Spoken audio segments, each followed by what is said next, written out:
They come from every corner of the world, with powers we only dream of. Here to battle the forces of nature, known for their strength, their boldness, their intelligence, and their courage.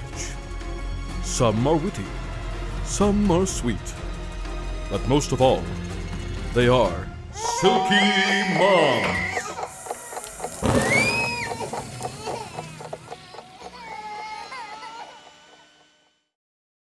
The father of modern gynecology performed shocking experiments on enslaved women. Yeah, so like they just didn't consider their pain to be real because they were enslaved women. So he just said, women don't feel pain at all. Thumbs up. And that's kind of, since he's like the father of gynecology pretty much, like that's what we still go by. Hi, welcome back to Silky Momz. I'm Sydney. And I'm Amber. And we are just a couple of moms talking about mom stuff. Mommin'. So kind of going back to Silky versus Crunchy, there's not a whole lot in this episode, but there might be. So just to define it, Silky Momz believe in Western medicine, hospitalization. Eating chicken nuggets.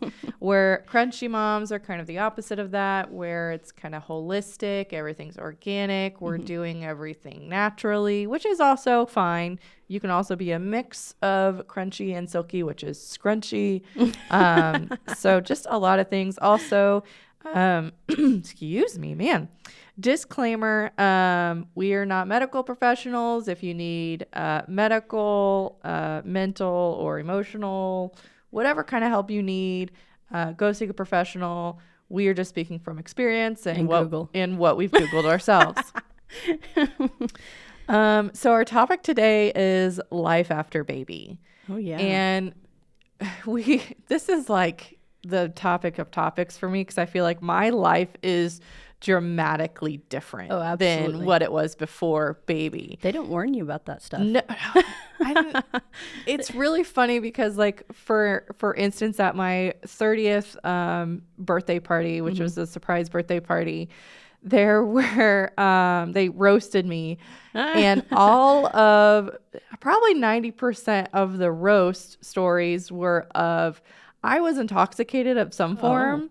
And Gus even said, I feel like I don't know you. And I'm like, I'm a completely different person after I've had a kid. Same. It's like, wild. Very different. Like, I was out at the bar playing pool like nightly before I had a baby. Like, and the weekends I was definitely there playing pool. So and like, now I'm like, you want me to stay up how late? Yeah, I haven't played pool in like, I don't know, 2 years now almost. Like, I'm in bed by midnight, man. I used to bowl every Thursday. I was in a bowling league. That's how cool I was. I was in the pool league, so yeah, I get it. So what is, we don't really, I'll get into kind of the first prompt, like friends. So we're talking about going out. Yeah. Like, did you lose friends? Have you gained new friends? Like, how did that work for you? I have lost so many friends, which I know sounds terrible, but like it's that they're just not busy. They don't have kids, and I do. So they continue to go to the bar and play pool and do things and go out, and they're like, what are you doing tonight? And I'm like, sleeping. So like I get it. I get losing a lot of friends really sucks, and it's not something that people tell you when you get pregnant. Like everybody's like, oh, you're not gonna sleep again, or oh, that baby's gonna cry a lot. Like, okay, we get it, we understand all of those things, but like nobody prepares you for like your friends just stopping inviting you to things because you've told them no so many times. They just stop asking. Same thing for me. Before I got pregnant, I was a really active member in Salina YP. And like that was my main friend group. Is you would like, we had like probably 15 people in this group chat, and we're like, hey, we're gonna go to this bar at this time, and like at least 5 to 10 people would show up. Right. And so even after I moved and the pandemic hit, we did group Zooms. We just Zoom on Friday nights and drink. And I still remember the last Zoom, there was probably 5 of us, and they're like, why aren't you drinking? And then I told them that I was pregnant, and they're like, oh my gosh, that's great. And Didn't then hear you from were anybody. Right. Then you were never invited again. Yeah, I feel that. Like, Which is that's all it takes is one time where you're just like, sorry, I can't drink, and everybody's like, ooh, we're not inviting you to anything ever again. so Like, what the heck, you guys? yeah, and it was just, I don't know, it was kind of a real surreal experience. But Yeah. like now I don't necessarily have like other mom friends. I have friends that I from before that I am now talk more with. Mm-hmm. So I was thinking about this earlier today and how like I hold on to friends, and it's mainly like because we've had some form of traumatic event with either like another person or an experience. So like for instance, my friend Rachel that lives in Florida, I had the craziest roommate my freshman year of college. And so like I lived in Rachel's dorm room for like the second half of that basically because we both realized that my roommate was insane. That can be a whole nother spiel later on in life. Insane roommates. I've got a couple of them. And then like my friend Katie, we had a mutual best friend. Like we were the three amigos growing up, and like that best friend went cuckoo for Cocoa Puffs. So Katie and I got real close. Like, it's just all these different things. I'm like, yeah, I probably need to pick friends a different way. But yeah, I'm bad at making friends. I don't know. I'm just not great at it to begin with. So once I like lost my entire friend group, I was just like, I guess I don't need friends. Well, I've got a few, don't get me wrong, but I have a friend that was my roommate in college and I still talk to them. So that counts, I guess. Well, friends are like really interesting for me because I've hopped from friend group to friend group to friend group my entire life. Like I've never really stuck with like my three best friends, like the only people for like 10 years that I've really like stuck with. And like and they all like Rachel lives in Florida, Katie lives in Missouri, and my friend Emma lives 3 houses down from here. Well, it used to, but it's just like I don't really have a group. The only friends I technically have are friends that were like Barnabas's first, and they didn't like abandon us because they're Barnes' friend, and he's not a mom, so he can do whatever he wants, you know. So like never thought of it that way, right? So like those friends still hung out, and like we played D&D together a lot, but like there are plenty of nights that like I couldn't play D&D because I either have a kid or I'm like currently pregnant and I'm like exhausted or puking. And they're like, oh, well, we'll just play without you. It's fine. So, like, of course they hang around because they can do stuff without me. Yeah. Man, that's a realization for me. Are most of your friends Milton's friends? Yeah. Gosh, my brain just exploded. Yeah. Which is fine. Like, I love his friends. Yeah, I do too. They're great people. Like, yeah. It's crazy, huh? Well, I'm going to have to go to therapy now. I'm sorry. I'm so sorry. Jeez. So the next topic on our list is like the like disparity of being a new mom and trying to figure out what to do with your life. Like, do you stay at home? Do you get a job? Do you drop your job? Do you get daycare? Like, a lot of people don't tell you that that's going to happen. And then you get there and you're like, oh, I didn't realize daycare was going to be like $2,000 a month almost, you know, like I kind of knew what I was getting into. Like I knew I had to work. Yeah. That wasn't a thing. Like I had to work before I had her. I'm gonna definitely have to work after I have her. Yeah.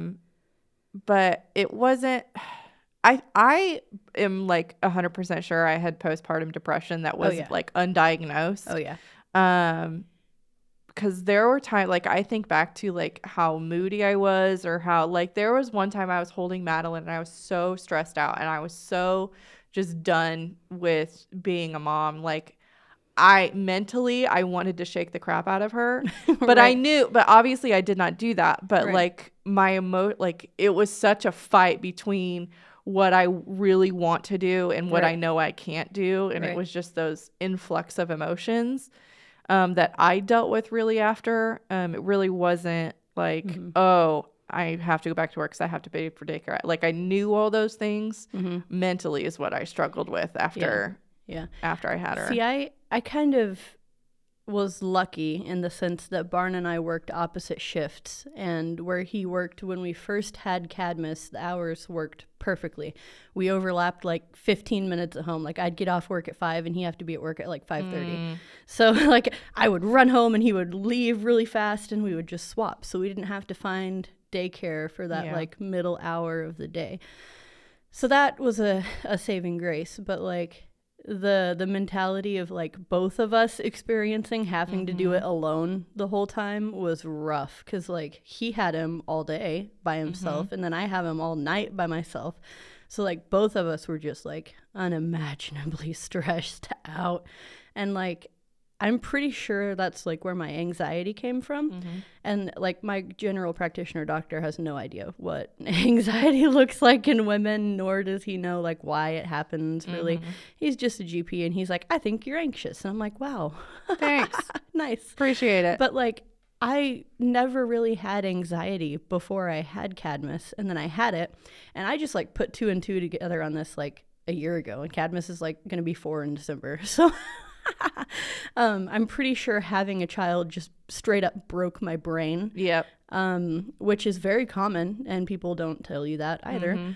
But I've had anxiety ever since, and it's like weird anxiety, and it's not like, you know, moms are like, oh yeah, I stay up all night and watch my kid breathe, and like that is like totally that's an exaggeration for a lot of women. They don't necessarily stay up all night, they just like saying it because it's like a mom brag. But like I didn't realize that that wasn't the truth. I thought like, oh, everybody is as crazy paranoid as I am. But like we handed Cadmus a piece of PVC pipe while we were at Lowe's. And we had got in the car after we bought it, and he was like looking through it like a pirate, right? And like my first thought was, we have to take that away from him, because if the airbags go off, it's gonna jam it through his eye and kill him. Yes, like I have those irrational fears all the time. Yeah, like literally oh my gosh, every day. I'm so glad I'm not the only one. Like, and it's horrifying. It's like, terrifying, because you're like and nothing is gonna happen. Nothing's gonna happen. No, absolutely not. But those are the crazy things that happen in the back of your head that you fight with the whole time. God, right. I don't know why I'm getting so like I thought it's true though, right? Like it's one of those so things true. that people like they like brag about almost, but like they don't experience it as like awfully as that. I know they don't. There's no way. So like I've been medicated since then, and it was great. So well, damn, maybe I just need to get medicated. I need some I just had my physical yesterday. I should have brought that up. Right. Gosh, yeah, I wish I had an example, but like I get really frustrated really easily. Like me too. I try to be the calm patient mom. Yeah. But like for instance, last night I was trying to do Madeline's hair. I've been trying really hard to do her hair like every other night to where it lasts a couple days. Like I'm braiding it, or I'm putting it in some weave thing on top of her head, just so if I don't get up in time, I can brush it or put it like it's done. Right. And she would not sit still last night, and I lost it. And it wasn't anything like on her. It was late. She was getting tired and antsy. Like, so I had to like go outside for a minute and cool off. And but I just get so frustrated very easily after I've had her, and I'm a reactor. So I have to just walk away. Yep. That's definitely a postpartum thing too. Because like my nerves were not as fried as they are now. And I think it might be partly because of that anxiety. So I'm just like on edge all the time. And like literally anything that could go wrong is going wrong in my head. Yeah. So it's just constant. Like for instance, Madeline loves to spin. Her thing is to spin. So her after bath time, dad puts a towel around her and will swing her around the living room. And it just, I can't be in the room. Yeah. Like I understand that he would not let anything happen to her. Right. But to me, I'm like, she's going to hit the ceiling fan. Something's going to happen and let go, and she's going to go over the stairs. She's going to hit like the bookshelf and she's going to break an ankle. Like all these different things go through my head every single time they do that. Yep. We go to the park a lot, and when Cadmus was really little, he used to sit on Barnes' lap and like get to go down slides. And my only thought is like his little foot's going to get caught on the side of the slide and it's just going to break his ankle every time. Literally every time they go down the slide. That's my first thought. Like, and I have to tell him, and he's like, I know. Like every time. I can't make it stop. It's terrible. So that kind of gets to the point, obviously neither of us are stay-at-home moms, but like just having the experience I have and the experience you have, I don't know how I would live being a stay-at-home mom. There's no way. I don't know how I could do it. Like, no breaks. You work 24 hours a day. Like, you don't get to just like hide in the bathroom at work, you know? Yeah, like, hide in the pantry and eat a right, Kit Kat. because you have kids banging on the bathroom door and breaking in all the time, and like you just don't. I haven't peed alone since 2020. Yeah, honestly. But like I don't know how stay-at-home moms do it. And like the traditional dad who's just like, oh yeah, stay at home and work, you have an easy life. I don't think they understand how not easy it is. Yeah. And like you see the TikTok moms that are like, here's my day as a stay-at-home mom. I got up at 5 a.m. Yeah. and oh my God. made breakfast and worked out, drank all my coffee, and then I got my kids up. I'm like, no, my kid would be awake at 5 a.m. if I was up at 5 a.m. I'd make one noise and he'd be like, what are you doing? Like, I'm just trying to exist, my man. Leave me alone.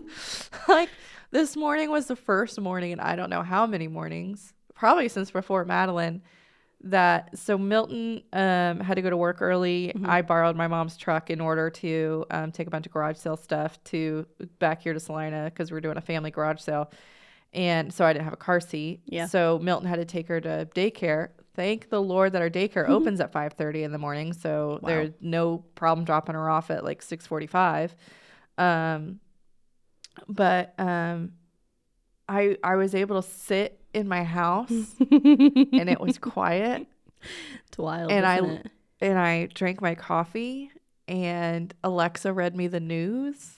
And I played my little train game on my phone. And it was like, I don't remember the last time I didn't have a toddler in my lap. Yeah. Like wanting cuddles in the morning or the dogs knocking my coffee over or just like something. Yeah, just something. So it was like a miracle. I'm like, what is this? Yeah, I've seen a lot of TikToks from moms also who are stay-at-home moms that like, the dad just doesn't relate to them at all. Oh, yeah. Like where the dad just has no idea what she's doing. You know, she's cooking, she's cleaning, she's raising the kids, she's getting them to school and picking them up and taking them to dance and taking them back home. And then dad gets home and he's like, oh, hi, kids. And then he gets them for the fun hour and a half before they go to bed. And that's it. Like, but the mom is just so emotionally and mentally broken because she doesn't get a break. She doesn't get time out. Like, and then if she does get time out, the dad's like, well, what do they eat? What do you mean? What do they eat? They're children. They'll eat anything. Them children food. They'll just throw them in the bathtub. They'll drink the bath water. Yeah, right. Madeline eats fistfuls of flour. Yeah, so it's not hard to keep children alive, man. Just like let me have a day to myself, which Barnabas and I are pretty good at. For Mother's Day and Father's Day, what we do is we make sure the whoever's day it is gets to spend a 3-day weekend somewhere and do something without the other half and the kid. So like when Mother's Day weekend rolls around, I'll leave work Friday and go straight to a hotel or an Airbnb or somewhere. And then I'll spend the rest of the day Friday, all day Saturday, all day Sunday there, and come home really late Sunday when Cadmus is already in bed. So that's wild to me because I think I would like that for maybe a day, but I don't like to be alone. Like I know I just was like, oh my gosh, alone is being great, but like for long periods of time, I don't like being alone. Yeah. I still definitely talk to him. And like if I take like the Xbox or the PlayStation with him, I'll still play games with him sometimes. But like honestly, the first time I did it, it was like Cadmus was like, I don't know, 2 at that point, but like it was right in the middle of that hectic, you never get to sleep ever again kind of thing. I just slept like the majority of it. That's fair. Went to bed Friday and didn't wake up until like noon on Saturday. And I'm like, well, there's half my day gone already. It was great. Did anyone actually like come help you after you had Cadmus? No. Yeah, I didn't either. They all came and wanted to see Cadmus, which I get, but like, I had Madeline in the middle of the pandemic, so the only person that came over was my mom. Yep. So Barnes' mom came over. I can't remember if my mom came over. She might have.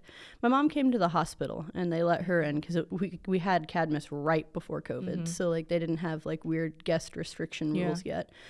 But I know Barnes' mom came over. I know we had friends over for D&D a couple times, and then we shut down and just nobody came over anymore. But the people that did come over, they were just there to see Cadmus. They weren't there to help me. Well, and then like I think about like what if someone were to come over, what would they even help with other than just Madeline? And I'm like, I couldn't really think of anything other than like dishes. Yeah. And like take care of this puppy that I have. Right. Yeah. That I'm pretty sure was part of my postpartum because I was dealing with a great, to potty train a puppy. A Great Dane, like 12-week-old puppy on top of an infant. Yeah. Yeah. So one of the friends that I do have currently, she and her significant other would play D&D with us, but since it was like via the pandemic, we were doing it all like computers and cell phones and calling each other. But like once we started hanging out more in person, she got a little more attached to Cadmus and I, and that's who watches Cadmus now for that little hour break in the day that we have. But if she comes over, like to this day, she'll still like pick up the living room. Like she'll pick up all the toys and put all of his blankets and stuff away and just like, you know, pick up the living room. And then sometimes she'll do the dishes. Like if she like sees that our dishes are wildly piled up, because sometimes they get that way with a kid and us working opposite shifts, she'll do some dishes. Like, so like that's the kind of friend I love. Like she realizes, she's like, oh yeah, they're having a rough week. And like, it's not just taking care of the kid or showing up to hang out with the kid. It's, you know, I can help pick up his toys that he's, you know, dumped all over the living room and left. Dang, I need a friend like that. Yeah. All my friends She's are a like great friend. forever. Living in McPherson is hard because I don't have like I have a couple of friends in McPherson. Like my old boss lives in McPherson and her daughter and their family. So I'll sometimes spend time with them. They own a karaoke business, so I'll go out to karaoke if they're working or things like that every once in a while. But I don't. Yeah. Like this time I don't know what to expect because it's not technically during the pandemic. I'm not technically having a baby in the middle of flu season either. Yeah. So it's like, are people going to be more like apt to visit me? And if they are, I'm going to like charge them like, I don't know, a fast food card at the door. Like, give me a $25 Domino's pizza to gift see card. My baby. Right. Because then, you know, I can at least get food and not have to stand there and cook, you know? Like, it blows my mind that, like, not as much support is given to the mom in that situation. Because a lot of times the husband's not like mine. He's not like Barnabas, who cooks and cleans and does all that stuff for me. He's the babysitter sidekick, you know? Yeah. The guy who watches the kid but doesn't do anything else. So like, you know, mom with multiple stitches where she doesn't need them, or a C-section mom has to stand around and cook all day and has to clean and has to vacuum and still has to take care of a baby. And like, did Barn get paternity leave? He did, and he does this time around too. Sweet. He gets like, I don't know, it's like 2 or 3 weeks of paid. Wow. Yeah, it's like paid time off, dude. It's wild. And then after that he takes his ETO, and then he's got just unpaid leave for 12 weeks solid. So like he could take a ton of time off and like not have to go back to work. Dang. Right. Yeah, when we had Madeline, we were already, I think, in the hospital for like 3 or 4 days because I had a C-section. My strep B came up positive. So we were just stacking on days. And so Milton was already gone for 2 days because luckily it happened on a Thursday. And so we were released after that, or a Wednesday afternoon, actually. So he was gone Wednesday afternoon, Thursday, Friday. So Sunday we were at home all together. And then Monday he went back to work. So I had a newborn, a brand new slice in my abdomen, a puppy, and gross. Yeah, that sucks. But he had to go back to work because he didn't have paternity leave. And it's not like he could just use all his vacation. No, we have 2 other kids just in case they got sick. So because I had to use all mine in order to pay for I had short-term disability, so I didn't use all of it. I was able to actually save a little bit afterwards because I would have to be the one to take Madeline to appointments. So there's just a whole thing. Yeah. No, So I'm kind of surprised that Barn gets the leave he does. Like, just having 2 weeks paid period is just miraculous. That's That's crazy. pretty unheard of for most it's places. super unheard of. That's good for him, I guess. Yeah. I think that, and that was the hardest thing too was, well, we can get, this is probably a good time to get a break because I have a story for our topics later on that will be, Okay. that are relevant. All right. But Well, don't forget it. I won't.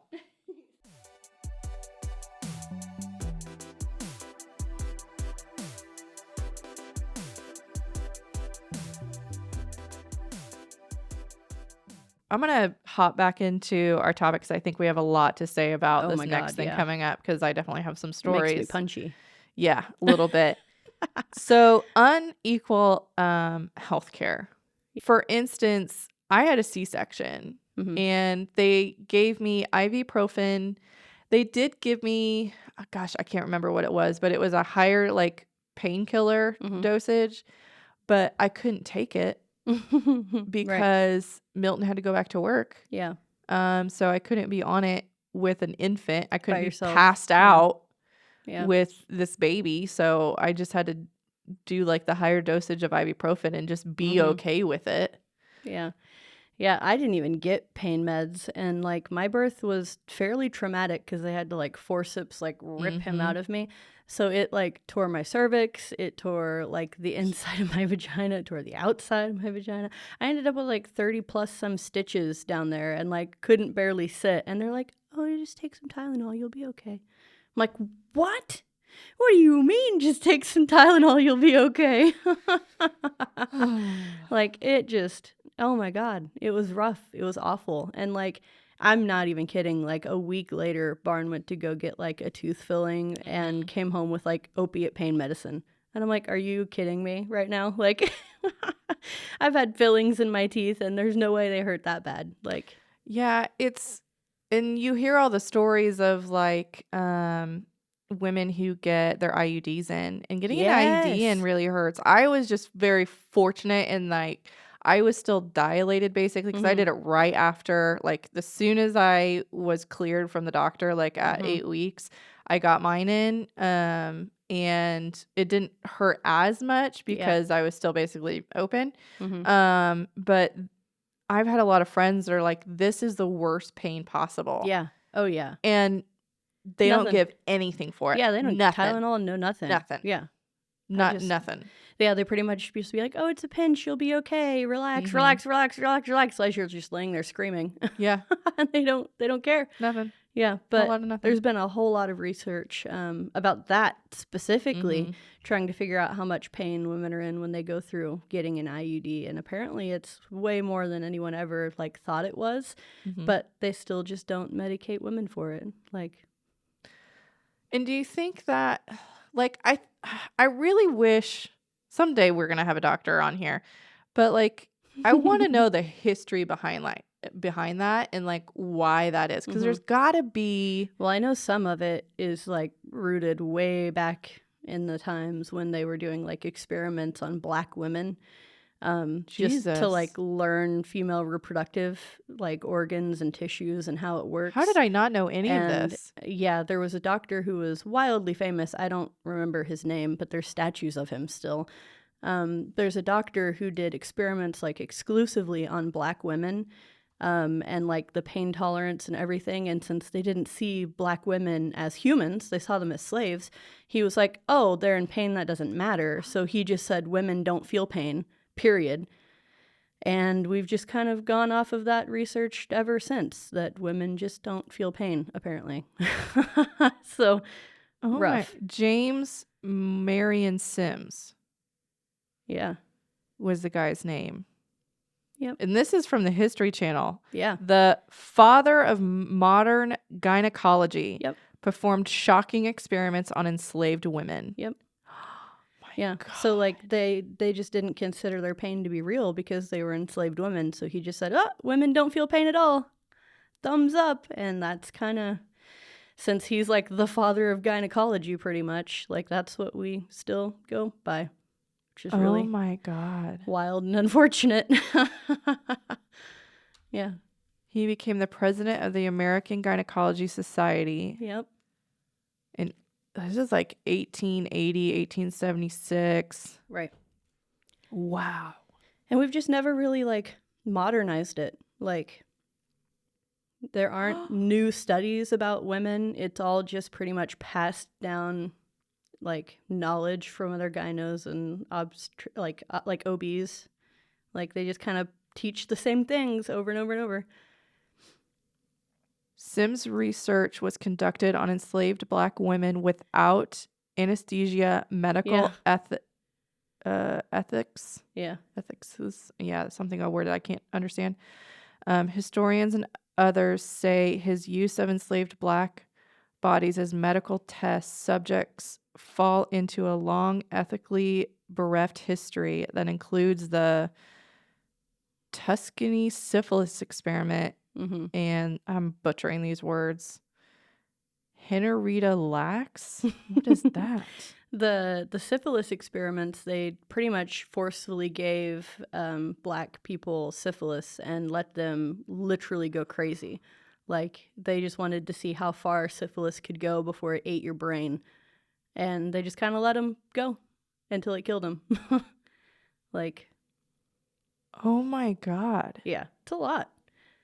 And it's wild to me that, like, we haven't really updated women's medicine a lot since then. So we're just still out here doing stuff with like, we're not being put under for things. We're not being knocked out or given manageable pain management just because that's how the history of our, healthcare started.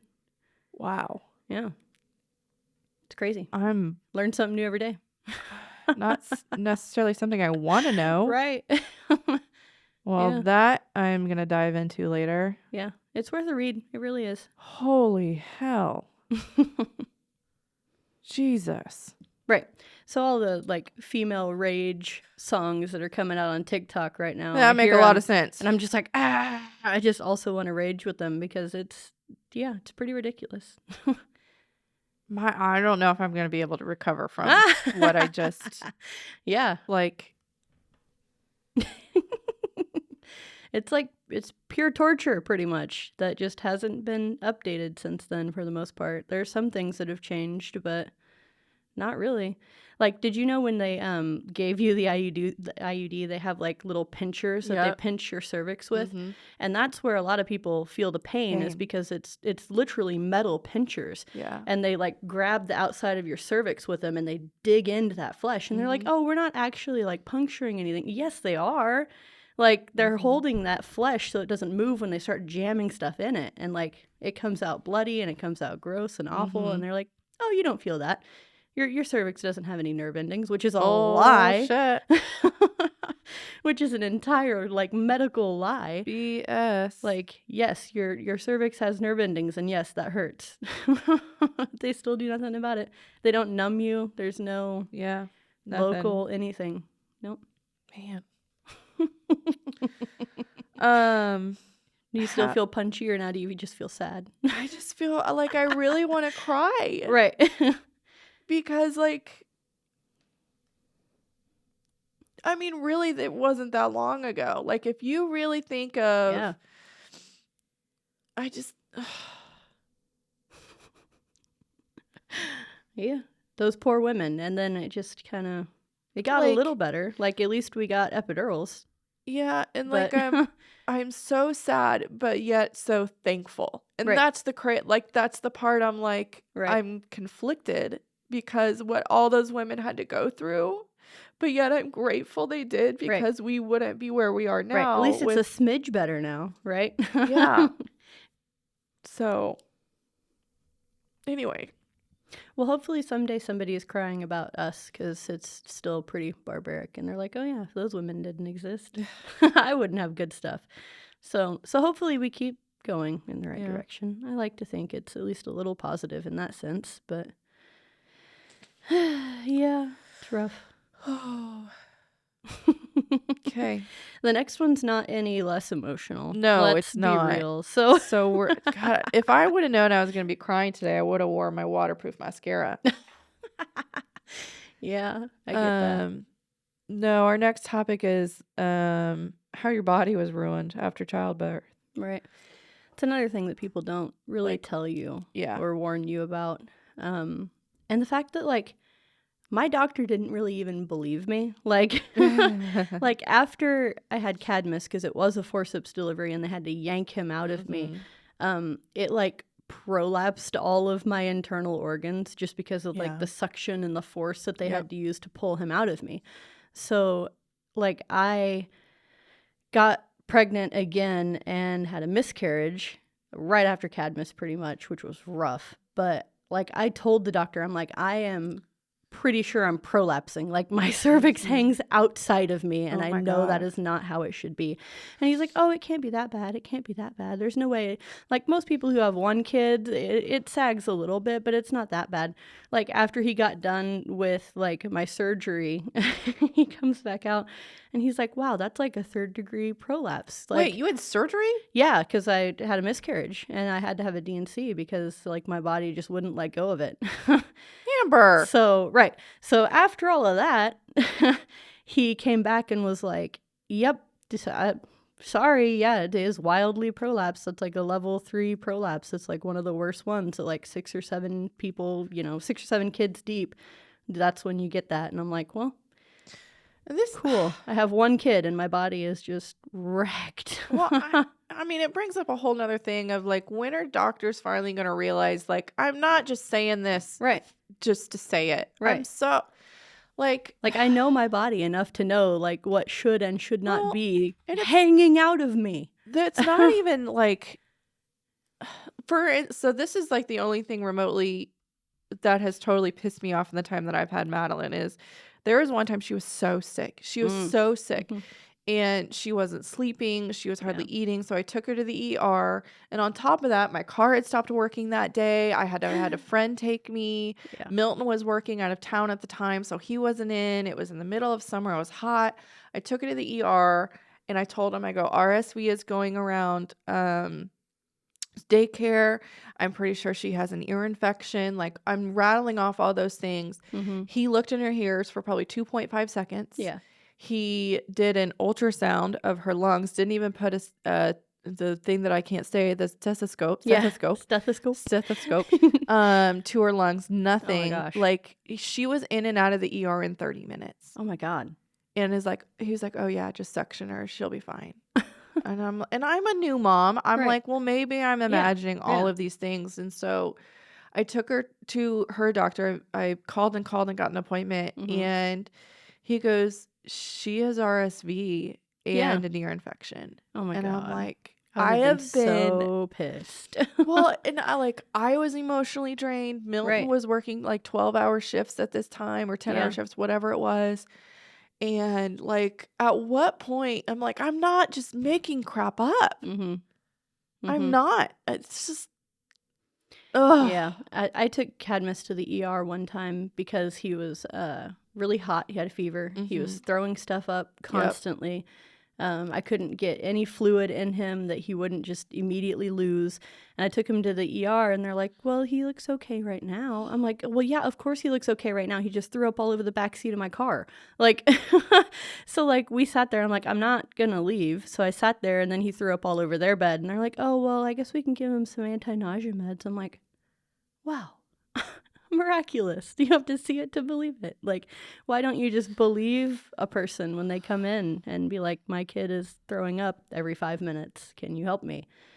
Like, yeah, it's rough. Like, and the fact that like nobody warns you about like your whole body being turned upside down and ruined is wild too, because everyone goes through it. Yeah. And like, and I learned some of the wildest things.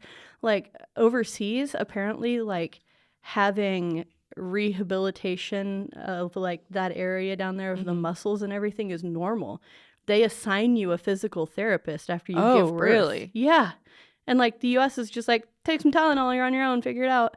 Like, no wonder people have so like extreme prolapses or have like, you know, the diastasis recti where your muscles don't come back together in the front and you just have abs down the side. You just have a soft stomach in the middle. Like, no wonder all that stuff happens because they don't give a crap about moms after they give birth. Like, yeah, I actually had a friend in high school get pregnant at the same time we did, and so she was living in Thailand at the time. Oh, wow. And her husband had a contract with the government or something, so she moved overseas, and so Madeline and her daughter were only like 2 weeks apart, and so like every time we had an update, like, oh, I went in for my 12-week, oh, I went in for this, like she got a sonogram every single time she went. Oh my God. Every single time she went to the doctor, she got a sonogram. That's insane. Every, like, they would give when they vaccinated, they gave them the U.S. vaccines plus the Thailand vaccines. Like,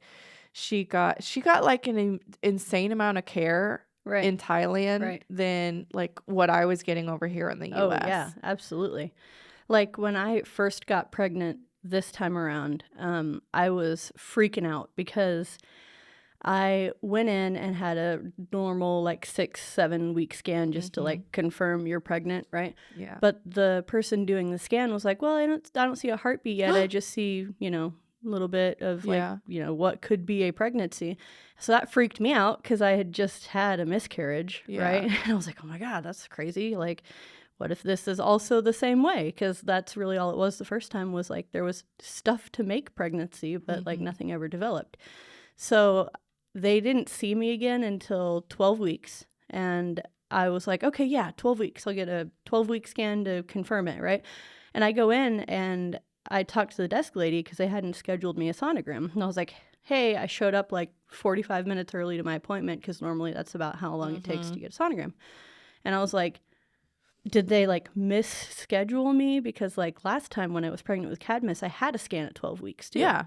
And I was like, did they misschedule me or something happened? And she looks me dead in the face and goes, "Ha ha ha, we don't scan you every time we see you." And I was like, are you kidding me?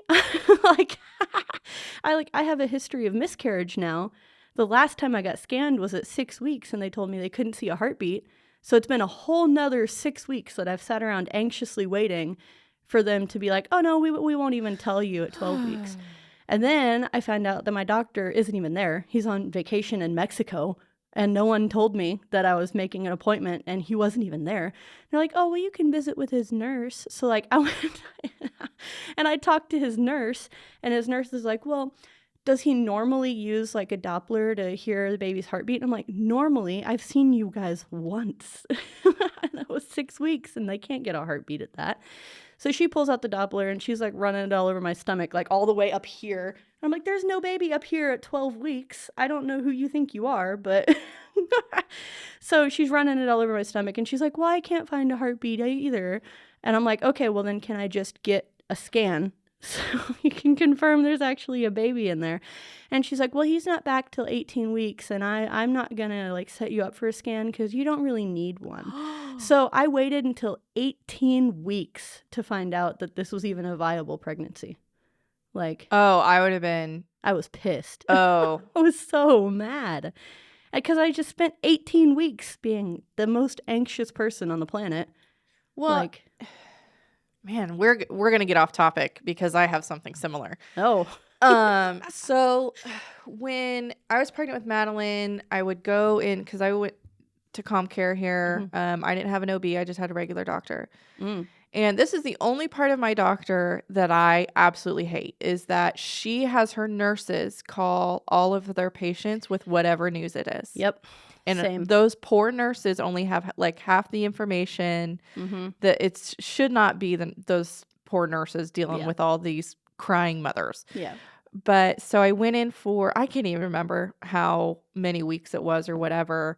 But the nurse called me and she's like, "So you have what's called embryonic bands, and we're gonna have to send you to a specialist." And new mom, No never, idea what no that idea means. what that is. Right. I'm like, okay, and like I'm really confused And panicky. and panicky. Right. And she's like, "Well, I mean, you can look it up and like not didn't my tell me." job. I know, You should didn't just tell me what tell it me. was. And so I had to Google it, Yeah, which makes is it 10 way times worse. worse. Right. And so what amniotic bands are so your amniotic sac basically is made up of a bunch of fibers. And what happens is some of those fibers can break loose and create strings, basically, or bands. And those strings can wrap around your baby, cut off circulation. It can kill your baby. It's common for babies who are missing limbs. When they're born, like a multitude of different things. And so, of course, I Googled that. I couldn't get into the specialist for like 2 weeks. Oh my so, God. like, every day I'm just like sobbing. Panicking the whole because, and here's the other part that no one prepares you for is like, I'm super emotional today, is that no one prepares you for the mental breakdown, because you're growing something inside of you and there's nothing. And your hormones are already there is screwed up. nothing you can do about it if something goes wrong. Yeah, nothing. And it's 10 times worse today now that Roe v. Wade has been overturned. Moms are having, I'm going on a real rant here. Moms are having to carry unborn, still babies until it's absolutely necessary for them to go into labor. There are moms that are having to risk not only their own health, but their baby's health, and having to choose, and sometimes not even getting a choice. Yeah. And it's just, anyway, to go back on my embryonic band story. But so I finally got into Maori Clinic, and Milton obviously went with me because I am a nervous wreck at this point. And so I get in there and they're like, man, your blood pressure is really high. I'm like, no fucking shit. My blood pressure is high.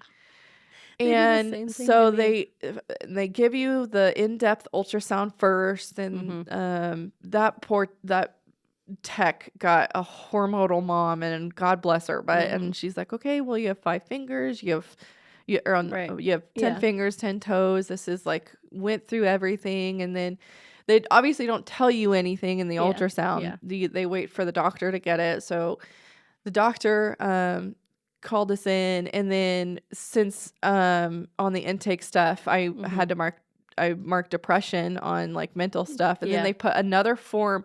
And this is the part that really pissed me off is so I'm worrying about if my child is going to have limbs or not. I mean, obviously they just told me they have limbs, but still. And because I'd marked depression on one of them, they hand me a sheet of all the mental whatever before I could talk to the doctor. So I have Milton right here, the doctor who's a man right here, the nurse who's also a man right here. I am surrounded by men who have zero idea what I'm going through. Right. And so I'm trying to fill out these things about mental health. And I just remember staring at this clipboard because I'm trying to listen to the doctor and Milton, because they already started talking, of course, before I was done about me. And I was pissed. I was so mad. And so finally I think I yelled it. I told everyone to just stop. I go, you just need to stop, because I couldn't focus on these mental health questions that I'm supposed to. And the nurse is trying to take my blood pressure at the same time. And I'm like, this is not going to work out for you, dude. I'm through the roof no matter what. Right. And so I finally get that done. Nurse leaves, and the doctor looks at me. He goes, everything's fine. You have a whatever placenta that's going to work out. It's basically the placenta was kind of folded over on itself. And he goes, we'll just keep track. Your baby's over bigger than what it should be anyway. So it's getting plenty of nutrients. You'll be fine. False alarm. So for, I don't know, 2-3 weeks, right. Yeah. Well, and I just remember sobbing in the parking lot afterwards. Same. I'm like, the worst thing about my 18 weeks appointment was they were like, yeah, your baby's alive in there, but it's an inconclusive scan. We can't tell you anything about him. So you have to come back in at 24 weeks, which was another freaking 6 weeks later for them to come back and tell me, oh yeah, everything's fine. It's okay. So I made it clear to 24 weeks, barely knowing if this was viable, barely knowing if the kid was even all in one piece, So 24 weeks in to a 40-week pregnancy, I finally got oh yeah, it'll be okay. God. Yeah. Can I just ask, I'm curious, I've seen that there's independent ultrasound studios. Does insurance cover that? No. No? Okay, geez. There are, and this is the other thing that's super fishy, is there's those free ultrasound buses. And I'm like, I don't know if there's an actual doctor on that bus or someone that's actually certified. Like, that just seems real fishy to me and can really probably cause more harm than good sometimes. Yeah. There's a pregnancy services place here in town. They are very Christian.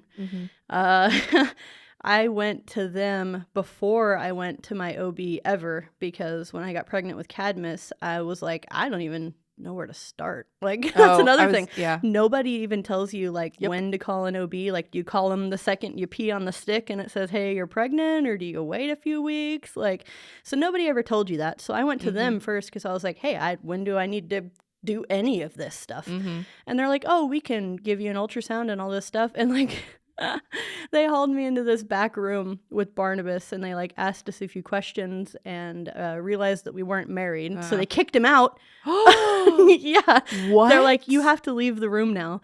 And then they asked me all kinds of questions about like if he was holding me hostage, or, you know, if he was going to leave me, and like all these things, or if I was being abused. Really? Right. And I was like, no, he's just my significant other, man. Like, we're having a kid. He came with me. Yeah, right. He's literally in the next room. Right.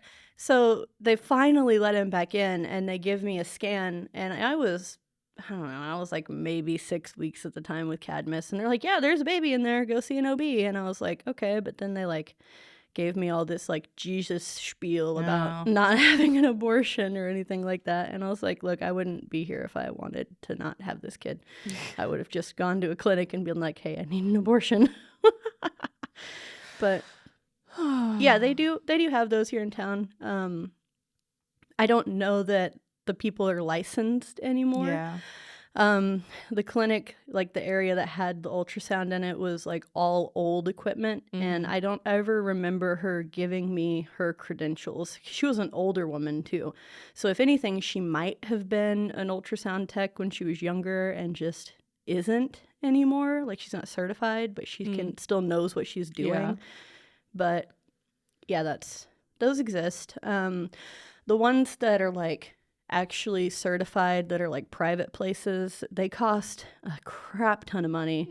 And it's not covered by insurance, and they can't give medical diagnosis. They can only take pictures and give them to you.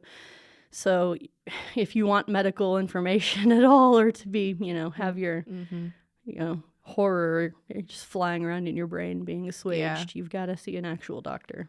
So It's better to use your money on just a home Doppler, and then that way you can check the heartbeat and call it a day. Right. Yep. All right. Well, I need a happy moment. So we're going to transition into shit our kids say this week. So Maverick, we had the kids this weekend, and Maverick's 4, and for some reason, I don't know why, we're watching Teletubbies. He's gotten to the point where like he wants to select what is on the TV. Like he's learning how to use the remote. So we landed on Teletubbies.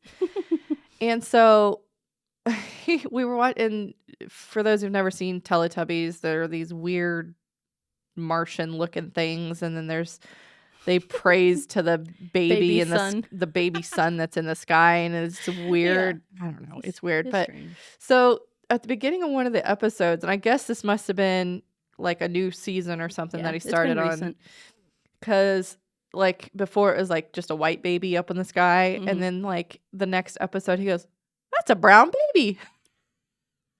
And I just started busting up laughing, because it was just like a random like, that's a brown baby. I'm like, yep, that is a brown baby, man.